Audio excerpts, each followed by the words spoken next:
Hello, everyone, and welcome to the Within Range Coaching Podcast. I'm Ranger, certified holistic success coach, and in this podcast, I'm breaking down the journey that entrepreneurs face as they start their organizations, find solutions to the roadblocks in their way, and create an impact that lasts.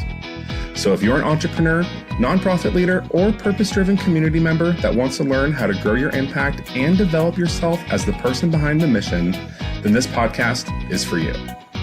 I know you're just as eager as I am to get started, so let's jump right in.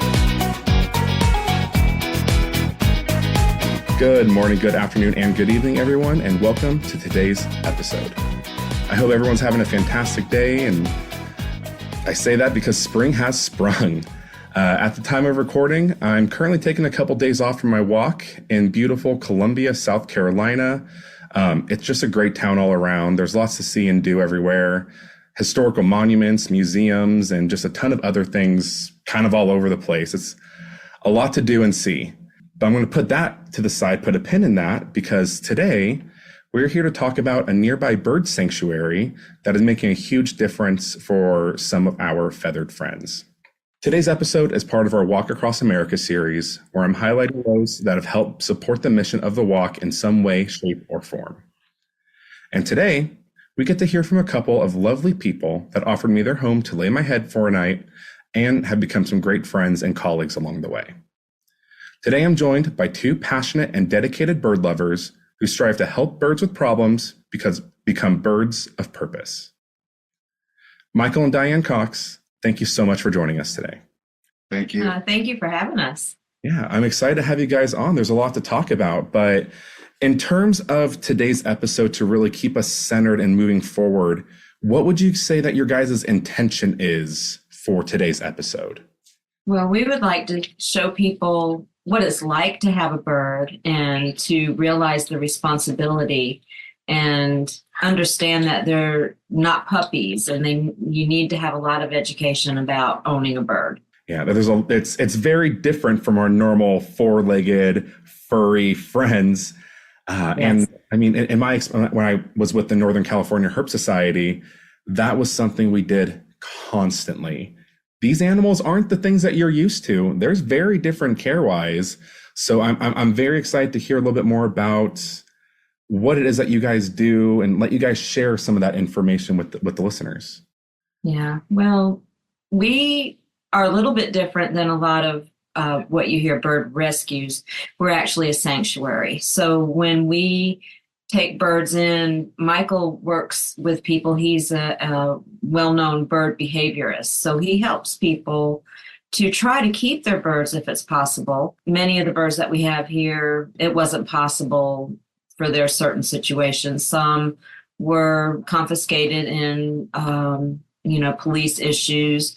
Some, their owners were ill and knew that they were going to pass away, and we've taken their birds with promises that their birds are going to be here. We're not going to be rehoming them. Also, I think we feel like, many of the birds that we do have been rehomed so many times, and it's a tremendous amount of stress for a bird to get used to a new environment. So we're really committed to keeping them here.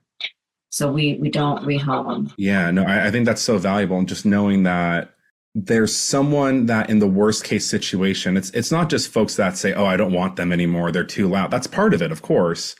But like, there's just some situations which before I got into rescue, I had no idea how common the police situation was, or it's a hoarding situation, people get arrested, et cetera, et cetera. Right. That's what baffled me the most. That would be an issue I would run into. And I think that's also interesting that you're not necessarily like a rescue in the term of bringing animals in and then rehoming them. Can you talk a little bit more about why that's significant for the overall well-being of the birds? It's very simple. As I mentioned to you when you were here, we also have birds that were treated horrifically, thrown against walls, kicked around like footballs. They become very, very agitated, very violent. So we keep them from being euthanized because people aren't able to handle them once they get to that point. Well, I've been doing this for many, many years, And I work with them so that they've got a forever home here. They feel safe. They feel loved. They feel welcomed. And one of the really coolest things is we have a number of macaws, your largest of your parrots. And there's really no aggression between any of them. When we bring in a bird, the others actually help me and Dianne to welcome the bird into the family. It's a beautiful, well, you were here, you saw firsthand. And so that's the main reason that we do this, that it has to be a sanctuary and not a rescue, because when we say they've got a forever home, that's exactly what we mean. Now, our daughter's 24 years old, Chris, and when I get to the point where I'm ready to hide my own Easter eggs, Chris will then be able to take over the sanctuary with volunteers, and the birds will still be able to remain here. Hence, they have a forever home with us. I'm really tired of people getting birds as a novelty and things of that nature, and then after X amount of time, just discarding them like they mean nothing. Birds are one of the most intelligent creatures in the animal kingdom that I've ever come across. They're sensitive. They know how to show love. They know how to let you know that they're safe and they're happy and they appreciate and they read your heart. I think I mentioned that to you. I can take a bird that's been through just really terrible stuff and wants to take you down. And within a matter of a few moments, and it's not an ego thing, but within a matter of a few moments, I can take this bird, bring it right to my chest, close my eyes, and I play a little game with it. I try to imagine two hearts beating as one. The bird picks up on this, and all of a sudden, I can feel this bird relax against my chest, in my arms, and it feels safe. And there's nothing like it in the world. It's the beauty of communicating with the animal kingdom without the need for dialogue.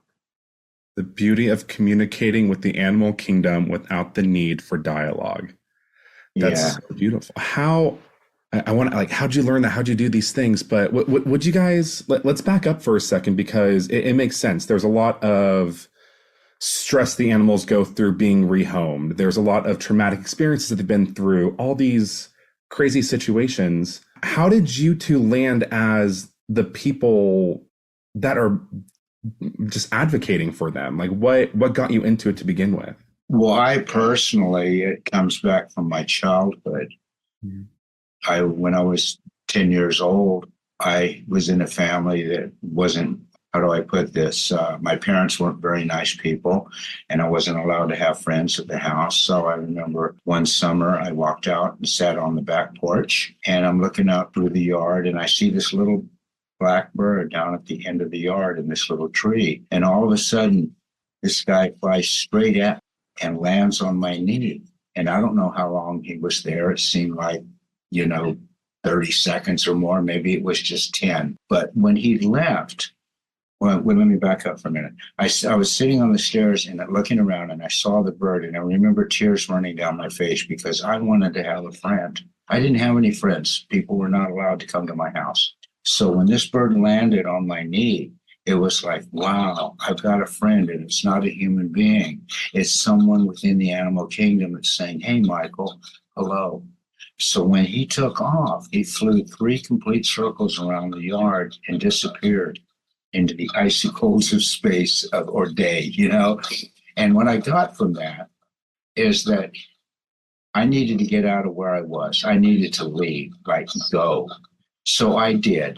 And I ended up on the Indian reservation, and I spent 3 years with these beautiful people. And that's where I learned that all animals deserve to be treated with dignity and respect. The elders were awesome in what they showed me, to allow my heart to sing and get out of my head and let my heart rule, so to speak. That's what I use in working with birds that are extremely stressed.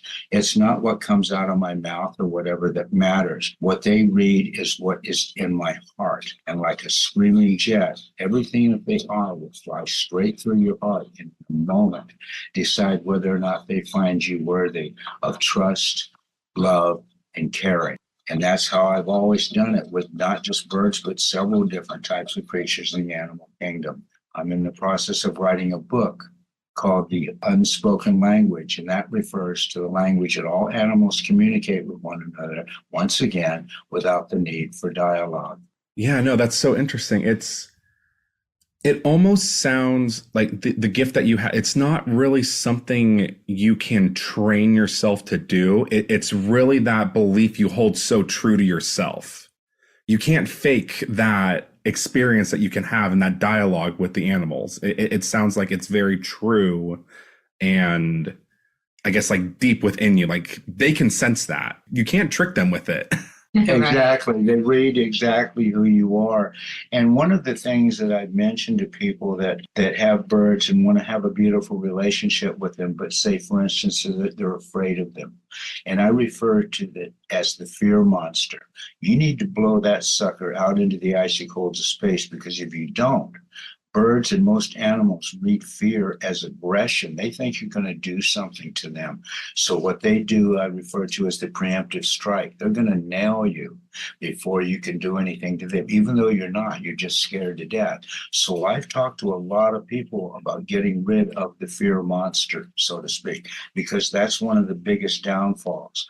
Number two, a bird basically loves a pure heart and loves the magic of true love and true sensibility. I've recommended to people to try and remember back when they looked at life with the eyes of a child, when everything was crisp, it was new, it was beautiful, and you just couldn't wait for the next moment to arrive. That I've mentioned to a lot of people, and it has actually helped to improve their relationships with their birds. Get out of your head, give your that beautiful heart that you have a chance to sing, a chance to say hello, and welcome this beautiful animal into your home, into your life, into your heart, and you have a real bonded relationship. And it can happen in an instant. It can happen in a delicious instant. Because I think we find they bring a bird home and they expect it to be like a puppy. Mm-hmm. And birds are prey animals, and they're not, if we get a new bird in here, we'll interact with them, but we may not even try to get them out of the cage for a month. We give them time to adapt. And like Michael said, the other birds here make a new bird feel welcome. And birds with problems, we have birds that just scream, and the other birds just look at them, let them do their screaming. When they get tired of it, they start hollering back and somehow get the new bird to understand the rules of the flock. There's a whole lot that goes on here without words. And what about you? How did you get into it? I met a girl that I worked with, and she was selling a Blue and Gold Macaw, and I had never seen one in person. Like maybe at the zoo, but never in person as somebody's pet. So I just wanted to see her. And when I saw Anna as the Blue and Gold Macaw, I didn't know a lot about birds, but I knew her situation was not good. She was kept in a small bathroom in the dark all day. She had a bowl of peanuts and a bowl of water. And there were children running around feeding her, part of their ham sandwich and Cheetos, and dogs all over. And she was terrified. She was lunging at me, but somehow we caught eyes. And when I looked at her, I just was asking the woman, how much do you want? So I paid her, I call it her ransom. And that's kind of how I got started. And, I immediately started to try to learn, because I looked at Cheetos and ham sandwiches and I thought, well, that can't be. And peanuts don't seem nutritional. So I started really trying to learn about the nutritional needs. Back in the day, people gave them monkey biscuits. Remember? Yeah. There's so much out there now that people are learning and considering for birds for their nutritional status. Almost every bird that comes here has liver problems, and that comes from a bad diet. So Michael does a lot with the behaviors and helping people with that part. And I love to talk about diet and nutrition for birds. I'm constantly looking at new things. We're learning that there are don't go out there and just get mushrooms, but there are certain mushrooms that are really good for birds. And it's a way to get their vitamin D. Vitamin D is another thing that they're low on because they're not out in the sunshine. So there's so much to learn. And I think the puppy aspect, when you've given this bird a year or 2 or 3, then you might cuddle it like a puppy. But it takes a lot of effort on your part for them to learn to trust. Yeah, and I going to what you said with the diet, the common issues that you see in the reptile world, what we saw a lot was metabolic bone disease in Right. bearded dragons because they don't supplement, they don't give them the right diet. They think, oh, I'll just throw some crickets in there and some iceberg lettuce, and they're eating it. Look, they're eating, Yeah. but there's no nutritional value there. There's nothing, and Right. it's kind of that's perpetuated through, like you're kind of saying, like these old ideas. Like this Right. is the information we had 30, 40, 50 years ago. And people hold onto that so heavily because that's what comes up first when you Google things, or what my mom did. This is what my grandma did. This is what Aunt Becky told me to do. Right. So, and I'm curious with that, like, how do you know when you're looking at this information, what's good information? How do you go through the noise to find that nugget of truth? There are some people that are really expert in nutrition. Dr. Jason Crean, I've met him through Facebook. He started his own products. It's called Biodiversity for Birds. He got his doctorate degree in biology, and he specializes in avian nutrition. Christine Wood. She has Christine's Chop Shop, and she prepares the food and you can buy it from her. We a lot of times can't do that because we have so many birds. So I try to learn as much as I can about what these experts are doing. I also do additional research. So, just because somebody's giving milk thistle to their bird doesn't mean I'm going to run out and do it. I studied, and that was one of the things. We got a bird, Sammy Sue. She came in from a man that was going into the nursing home. The man's best friend adopted the bird, and within 2 months, he called Michael to go with him to get the bird. And then within 2 months, the man was calling Michael saying, can you come get her? Every bird is different. People ask us, well, what's the best kind of bird to get? Is a blue and gold a good bird, or a green wing? And the thing that I tell people, and I've heard Michael tell people, is every bird's different, just like people. You've got to look at their personalities and their experiences and their needs. So, it's a tricky thing when you get a bird. And I always say the best thing is let the bird pick you.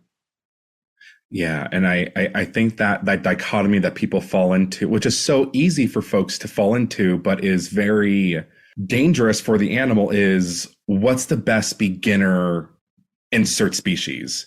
Is it good or bad? And when I worked in a reptile store, my rebuttal to that was, it's the best animal for you to start with is the animal that you can truly care for, that you can give it everything it needs and provide it a good life.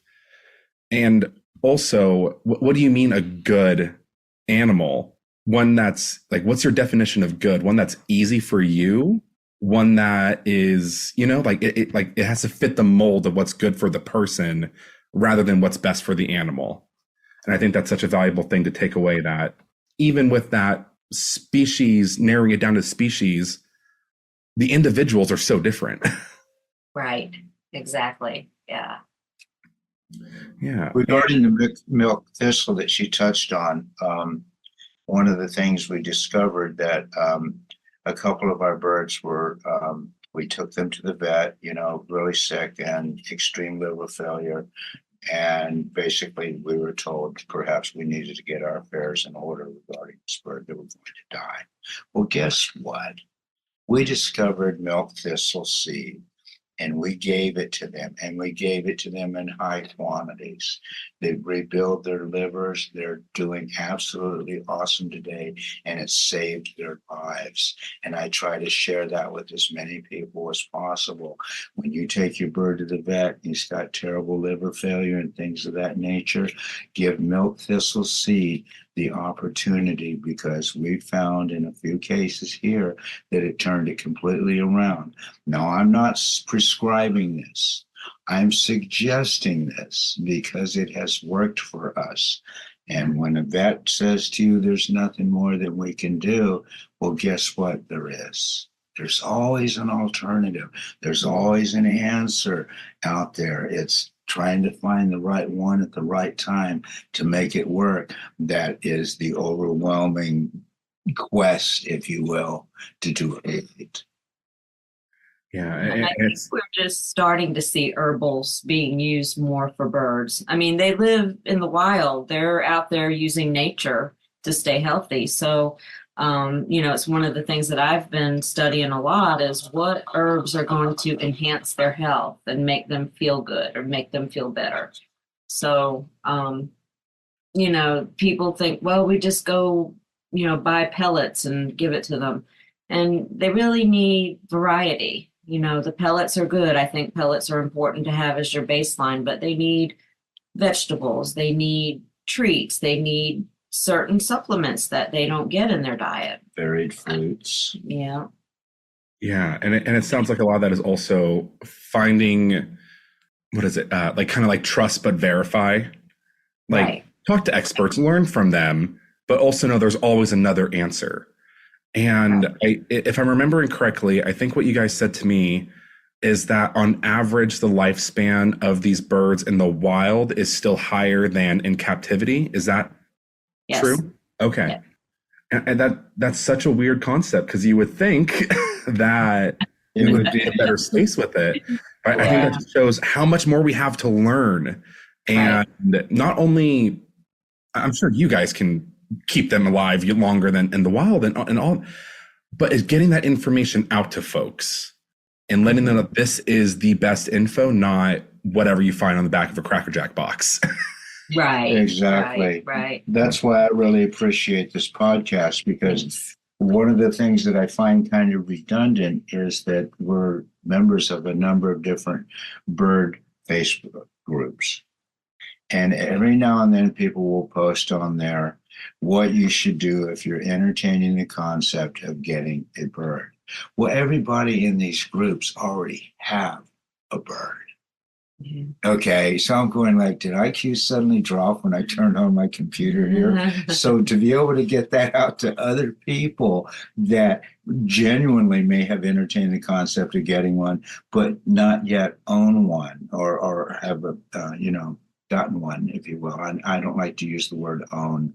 I don't think life is meant to be owned by anything but only shared, so Yeah, no, we can talk all day about the craziness of Facebook groups, and so I've been cussed out in there for asking questions. It's insane, but it's so interesting how the community is split in that way, or how, I don't know, like you're kind of saying that it's just not, it's almost like not the right audience for what they're writing.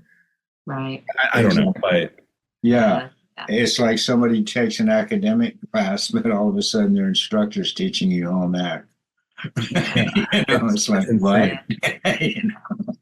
And when I stayed the night at your guys' house, I thought it was so interesting that everything right now is like in the surrounding area of your house and like the main areas of your house kind of spread through all over. How do you guys like maintain that many birds? How many birds do you have? How do you maintain it? Like, because I've been to people's houses that have a bunch of animals, smell wise, and like you can tell, right? When I went to your guys' house, I didn't smell any. Like, it was insane how clean it was. Like, how do you do it? A lot of work. Well, one thing that when somebody says they want a bird, I'm like, come and spend a day with us. Now, we have over 50 birds, but if you just see the amount of care that's required, you can't just leave them sitting with dirty papers. You have to change them. They need fresh water. Some of these guys need fresh water several times a day, depending on how much they play in their water bowl. They all have a TV to watch so that there's stimulation for them. Although we find that they really like being in this group with each other. They communicate with each other all day. And if you just sit and listen, you can hear them calling back to each other from across the room. And we always say we live in their house. So our job is to keep it clean and, Right. take care of everything. We've got them exactly Yeah. where they want us, so Yeah. we're doing it right.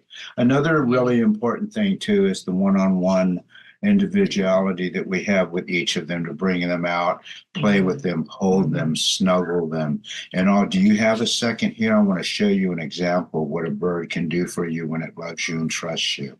Yeah, for sure. Okay, come here. This is Brandy.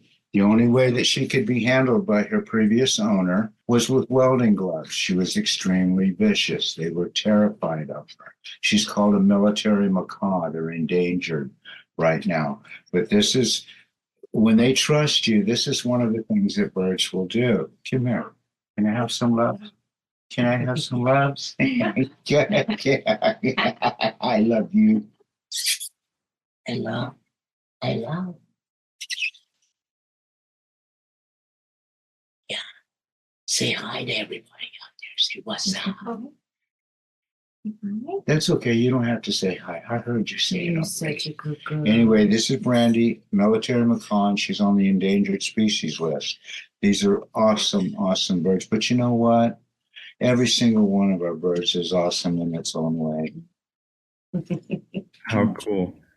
And for those that are listening, I'm going to see if I can cut the video to show you guys Brandy, because she's a beautiful bird, and just the way that she immediately like snuggled, like it's so interesting that, I mean, I didn't see the before or anything, but I can only imagine how defensive or rambunctious she could have been, air quotes around that. And now it's just like you're saying, like she can sense that energy that you have around her. When they brought her to my sanctuary out in Northern California, they had her in a carrier, and the guy goes to hand me his welding gloves and said, "Here, you're going to need these." And I looked at him and I went, "Oh, really?" And I opened the door and I reached in and I went, "Come here," and brought her right to my chest, put my left hand over the top of her like that. Once again, played that little game to try and get two hearts to beat as one. Immediately in front of them, she completely mellowed, and their mouths just dropped open and went like, "How did you do that?" I said, "My heart did it. I didn't." It all comes from the heart. And I can't stress that enough. And it's really hard.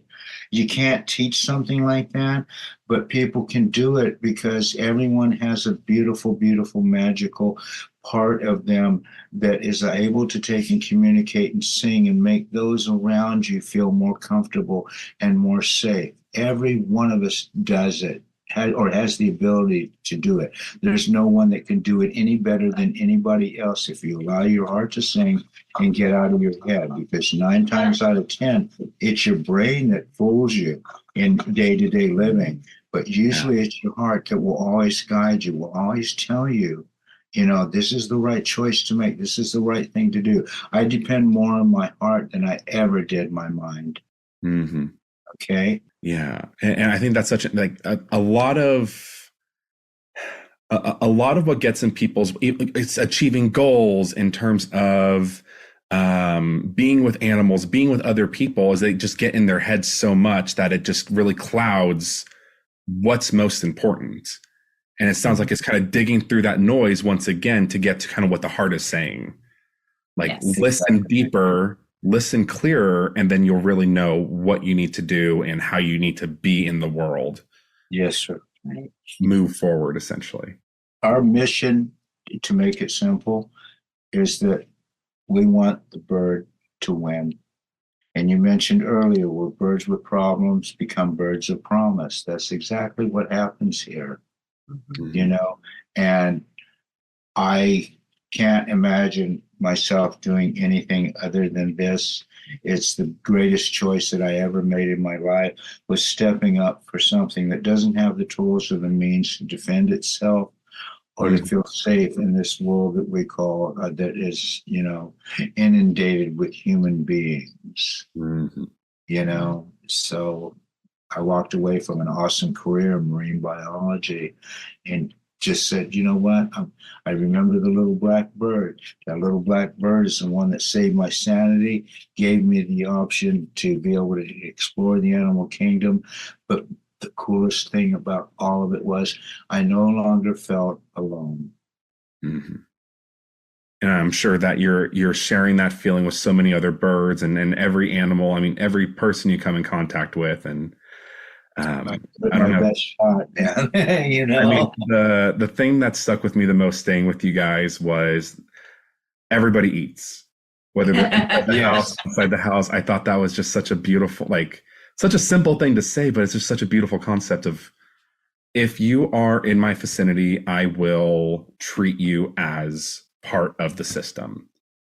I don't own you. I don't control. We're sharing this space, and I'm going to make sure that we're all taken care of. Exactly. Yeah.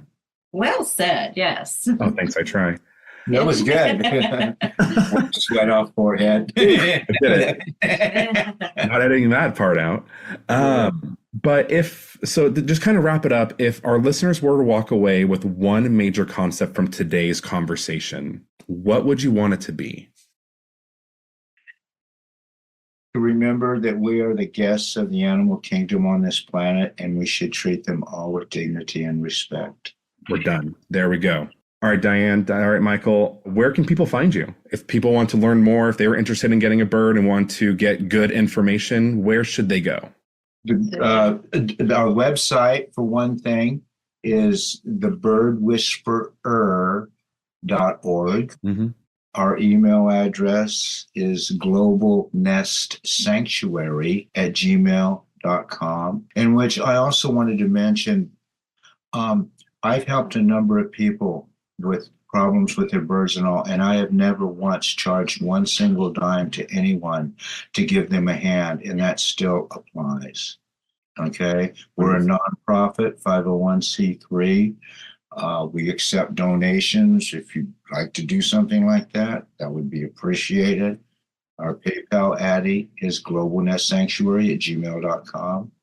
But that's not really as important as for folks to be able to just to listen to the message, let your heart sing, and try to get out of your mind as much as possible, and let your heart come back to smiling and giving you another beautiful day in this universal playground. I love it.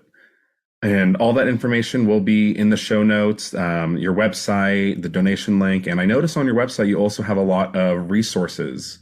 Bird care, plants, dangerous food, disease recognition, items not to have in your house. I'll be sure that we put that under the resources section in the show notes. Okay. If anybody needs just a quick reference, they can check it out there. But Michael, Dianne, thank you so much for spending a Tuesday morning with me for a little bit. And again, for opening your home to me and sharing your magic with our listeners. I really appreciate it. Well, you're very, very welcome. And when you get out to California, hop on a plane, bring your honey back out here and spend the weekend. Let's have a barbecue. Perfect. All right. I love it. I'm sure she'll love all the birds. All right. All right. Well, thank you for having us. Of course. I'm excited for maybe a re-up one day. We'll see. Yes. Absolutely. Thank you for investing your time with us today. To continue on your journey of building an impact-driven life, check the description and show notes for a few freebies and resources to help you on your life's journey. Be sure to like, subscribe, and rate the podcast on whatever platform you're listening to right now, as this will help the podcast grow so we can help more people help more people. As always, have fun, stay safe, and be yourself. Bye now.